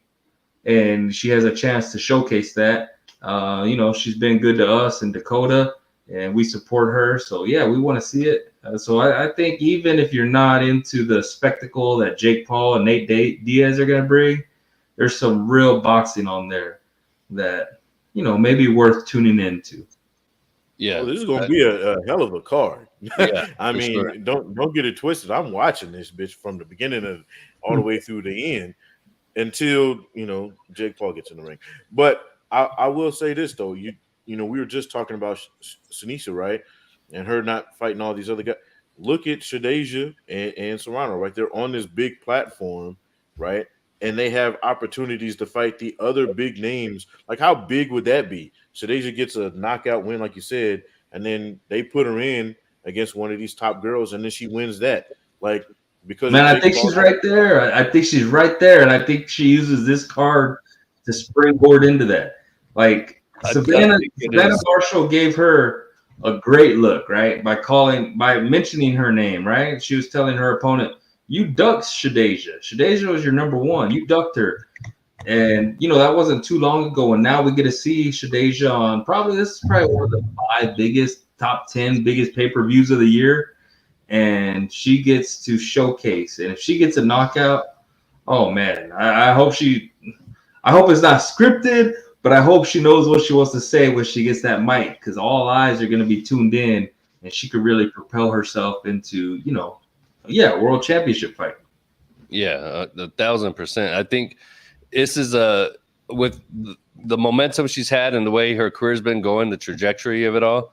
I think this is her coming out party. So she's got to really show out, and I think she's going to, without a doubt. I think this is going to be the spotlight that she needs to get in that conversation, because I think true diehards, like true in-depth diehards, know who she is. But this is going to be her coming out party for sure this weekend. And then even the Serrano Hardy fight, like, bro, when has Hardy not been a warrior? Yeah. And then she's fighting a big puncher like Serrano. It's part 2, but I mean that just has war written all over it, right? Yeah, I think Serrano's gonna do her more dirty than she did the first time, to be honest with you. But it's not a knock on Hardy. It's a testament to what Serrano's been doing since Hardy. You know what I'm saying? Like, she's been in with the biggest names in the sport, bro. And she's but also, like, as a fan, like, bro, I'm glad Hardy's getting that look. I hope she's getting compensated for it. Legend, NY legend, right? Like on all the smaller cards. Bro, I've never been a follower of. I've never been really big into women's boxing. Now these names are coming along. I know more, but Heather Hardy has been one always that, man, you see her bloody and she's just throwing and winning, and maybe she's on the way out, or I think she's definitely on the way out, but it's good she gets this look, gets this platform, and who knows, man, every fighter has like one last special night, right? I wouldn't bet on it, but at least we get to see 2 warriors. On paper, I don't see it being anything but entertaining. Yeah, and one last thing before we wrap it up, I just want to throw out there one of my guys out here in Arizona, Andre Rodriguez. He's fighting this weekend too on Friday on DAZN card in Atlanta. He's going against Haven Brady. Haven's also a friend of the program. He's worked with Dakota too. They're both 9-0. So somebody's always got to go. Obviously, I'm rocking with my boy Andre, Arizona native. So that's going to be a good one, man. Tune in to DAZN just to show support, get them some viewership. Andre Rodriguez. I got the chance to watch him spar, watch him train, do a quick interview up right before the show. Check it out. It's on Instagram right now, ITR Boxing. But this was a couple weeks ago. This dude's already in shape. He did 6-8 rounds. Earlier that week, he did 12 rounds of sparring. Like, he's got a gas tank that just doesn't end. Like, the dude is in shape and he can go. And it's a good – Kevin Brady's a good fighter too. So that's going to be a good, evenly matched fight right there. So I'm looking forward to that. Shout out to Andre, and definitely best of luck if you're watching, man, for sure. For sure. I think that's about it. I mean, shit. Errol Spence was not himself. Let's run it back. I need to know the excuse. Something was wrong. Yeah, man. There you go. I just want to point out, I was the only person on ITR who picked Bud. I just want to point it out. I think Dakota did. Dakota was on here picking Bud. Yeah. Oh, was he? Oh, okay. And then I stand corrected. But I am the one who told you. So just want to point it out. You know what I'm saying? And Felix is going to be really drunk because he doubled down on it. And I mean, look, and in a way too, bro. We talked about Bud in that a lot, but I can't wait to see what's next with that guy. Like, yeah, that is intriguing as fuck. I kind of think I know what Bud's gonna do next, but I want to see what the fuck Inoue is gonna do. I want to see Inoue Lomachenko, bro. I know Loma could get back down to 130. I think Inoue can get there. That, to me, that's a fight I want to see. I'm with that. The thing about Inoue too is we know he don't have to give Fulton a rematch, so we know he's gonna get a different flavor of ice cream next. Talk about no reason to see a rematch. I have zero reason to see a rematch on that. Yeah, I saw no way Fulton ever beating him, and it's crazy because Fulton is just that dude too. But yeah, that was again made me reassess my assessment of Fulton. I was like, damn it. Have I been wrong this whole time? For real. And that was I said, I've always said I'm a huge Fulton, huge Spence fan. Those were hard to watch, but at the same time, like, I just watched and appreciated it all because they did the damn thing, man. Between Inoue and Crawford, they did the damn thing. And as a fan, you can't hate on it. No matter if you were rooting for the other guy, like, that was great. Both performances. That's kind of what I was left saying, bro. After the fight, I mean, I said Spence was off, but I was like, bro, how do you top? I was like, how do you top what Inoue did? And I think I told y'all probably Tuesday morning, Inoue's the man no matter what happens. After Saturday, I'm like, yeah, no, crown Crawford, crown him. Yeah. Inoue, you're really good. You're really great. You're all-time great. But I cannot believe this guy just went in the ring and did what he did to Errol Spence Jr. I don't think he's overrated. Something might have been off, but I can't say that. So Terence Crawford, crown that man. And that's how important that fight was. He's got guys like you that were kind of like, yeah, he's trash, and now you're like, well, shit, you know what I mean? Yeah. That's the kind of, and I kind of feel like Bud was like watching the Inoue performance, like, oh, okay, that was cool, but watch this. Right. You know what I'm saying? Hold my beer. I think I saw him at the press conference saying he gets active. He kept saying that, I get active. I'm like, yeah, bro, I believe you now. I believe you. Yeah. I can't bet against anymore, bro. I can't bet against you. Showing that video, Felix, and that was the one that I had all the faith in Spence, where he said, "All my life, you won't stop me." Right. And Crawford said, "Okay." Right. The voice went higher. Watching that back, it's like, dang, okay. Like, yeah. All right, man. Crawford called that. Yeah, I don't know what it is, but some people think Bud kind of got stuff handed to him. He got it out the mud too, bro. Like, you know what I'm saying? Like, it's not like he came up and was just given, like, like he didn't have a silver spoon in his mouth. What I'm trying to say, like, this dude grew up as hard as anybody could grow up, getting shot in the head, all this other here stuff. It's not like he was some silver spoon boxer, his whole life. And you know what I mean? And Nibs, even kind of add on to that, like, I always say Spence was an Olympian, right? Like Spence did that. So to me, he's 30. You're an Olympian. I mean, you might not have the best pro career, Carlos Balderas, but that's just recent. There's a lot of them, but it's too different. I give Spence credit for seeing everything, every style, and then going into pros and still being able to do what he did.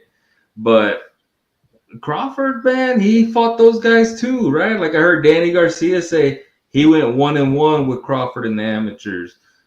Crawford beat Mikey Garcia in the amateurs. So he was kind of just on the shadows, right? Like, and he's 35. We've known him for a while, but I felt like the world didn't really know him. After Saturday, the world knows him.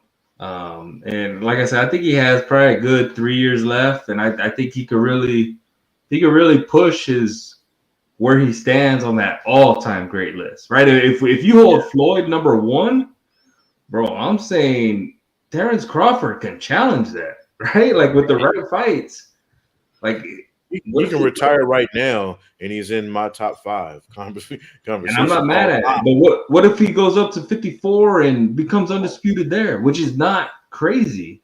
I know. Right? Yeah, you have to have him in the conversation. Yeah. And there's some dogs at 54. He's 40-0. A lot of people say Floyd's number one all time because he's 50-0. Like I said, I don't think Bud has anywhere near the Crawford Crawford doesn't have anywhere near the resume that Floyd had. But if he rings off 4 or 5 wins, unifies, or even becomes a champion at 54, bro, that's a real conversation. Floyd Mayweather or Terence Crawford. And I think, if Crawford, let's say if Crawford beats Boots, moves up to 54, grabs a belt there, beats somebody like Tim Tszyu as well. Bro, he would beat Mendoza. Yeah. Right? Yeah. I think he would be favored against Mendoza. He'd probably be, 50-50 against Tszyu. Those are against Charlo. Like, that's crazy. That's the undisputed champion. So there's a good backstory there, obviously, with the camps. I mean, I hope that Charlo, keeps his title belts there, 54, and they do have that fight, because I feel like that's the fight with the biggest storyline attached to it. That's one that I think needs to happen for sure. Charlo's going to try to get that lick back, but that'll be a good one. That'll be a way for Crawford to pick up all the straps there. Him going to the corner while Errol's hurt, trying to stand up, and him calling Jermell Charlo out, say, "You're next." Man, he hit him. That's some stuff right there. That's crazy. Yeah. That's like next level. That is. That's right up there with you got any excuses tonight, Roy? Like it's type of. Yeah, my boy out of service, or I don't know. I'm out of service saying Jake Paul's the WWE of boxing. Hey, we like WWE over here. Yeah, we like entertainment. We like violence. That's why I'm not mad at Jake Paul. Yeah, for real. He's bringing in the eyes, and again, he's bringing in the eyes to all these women on the undercard. And Shadeja Green was somebody who can use that shine. Jake Paul is bringing that to her, so you can't get mad at that, man. Yeah. I think what he does for boxing is great. He puts on a hell of a show. He's a trash boxer. So what got me was when he was coming in, a lot of people were saying this dude can be the cruiserweight champ of the world. He's going to be this. He's going to be that. He's going to be exactly what he is right now. He's going to be a spectacle, right? He's going to put butts in seats. He's going to make a shitload of money and never be anything serious. He's the new Butterbean. You know what I mean? It's almost like he's promoting. His fights is him promoting, which is probably what he's genius at, right? Like, his fights to promote, and he just signed my boy Ashtray from Euphoria, who seems to be a legit amateur boxer. So he's actually building a stable while he goes too, which makes me say like he's really invested in boxing for the long haul. And if he's using his name to get in fights, to promote the sport, I don't see him here mad at it. I can't be mad at it. And Ashtray's a legit boxer too. Like his whole family, like they've been running boxing for a while, like in the amateurs and stuff. So it's not like he's coming in as a gimmick. Like R.I.P. Pesco. Yes, sir. Yeah, definitely. But I think that's a hell of a show, fellas. We have I'm sure we could probably go another 30, 40 minutes because there's a ton of content that was out. But other than that, I'll just throw it out there. Last comments that y'all got? Last comment, shout out to Nonito Dorner, 40 years old. He got beat by Santiago. Santiago's new world champ. Shout out to him. Isaac Cruz got the win. Yeah. What's that? We didn't even talk about these No, fights. we did. It didn't look great, bros. I don't want to hear him keep calling Tank's name. Past couple fights, he hasn't looked great, but I still want to see him fight. But bro, his punches and hooks are just too wide, man. Like, come on, throw some straight punches. But that's an interesting division. I'm sure he'll get a fight. Him, Rolly, him, whoever. It's gonna be entertaining. But yeah, just want to throw that out there from the card. Yeah, and bro, Giovanni took every single one of those shots that Isaac Cruz landed on him and just ate him for lunch. Like there was a couple times where it looked like he might have been buzzed, but he never really looked truly hurt in there. And I didn't really question Isaac's power, but damn, the chin on Giovanni, man, he took all of that. And bro, maybe the star of that card, even with what Bud did, was how good is Tellez, bro? Bro, the 154 pounds. He had 5 fights. He fought Sergio on short notice. Bro, yeah, that was supposed to be Ramos's fight, right? And we think Ramos is that guy, bro. And Tellez went in on replacement duty and got him out of there quick. So keep an eye out for him for sure. Yeah, without a doubt. That was dope. He rocked that dude so hard. Dude was like, nope, I wasn't even like that. He was trying to argue with the ref that it was a slip. Like, come on, bro. We saw what happened. You got dropped and then you got up and got dropped again. Yeah. But yeah, that's it. Anything else, Nibs? Shout out to my friend for letting me use their Wi-Fi. You know what I mean? Got stuck in a storm, had to come back. Hey man, so it's always a pleasure coming on here and proving you gentlemen wrong. I appreciate you. You know what I mean? Check me and Jack out on Fridays. Catch and counter, and shout out to my boy Dakota out there getting his money, man. Holding it down for you till you get back. Yes, sir. Well, yeah, that's it. Make sure y'all check out the OnlyFans page again. There's a lot of content we throw up on YouTube and Instagram, but for some of the good shit that I got over the weekend, and I'll still be adding more, it's only going to be on OnlyFans. I'm not even going to throw out a teaser on Instagram or YouTube or anything like that. Go straight to the OnlyFans. That's the only place you're going to see it, and the only place you're ever going to see it because I'm not putting it anywhere else. So there you go. Free. It's free. Free. Definitely free for y'all. That's it, y'all. Peace.